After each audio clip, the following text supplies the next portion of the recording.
for those of you wondering how we did the LED lights in the tailgate, we took our tailgate panel down and drilled a couple holes for the LEDs, and then we mounted these on the back and glued them into place.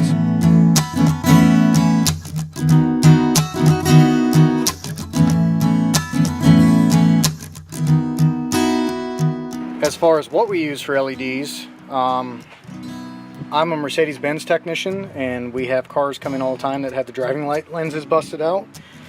So these are the LED panels out of them, and I cut them in half to fit.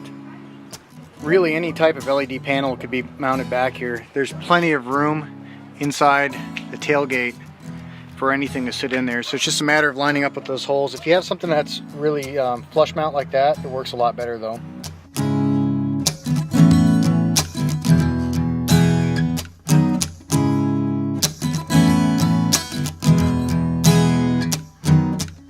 Alright, we're out at the back of the truck and we're going to test out the lights tonight.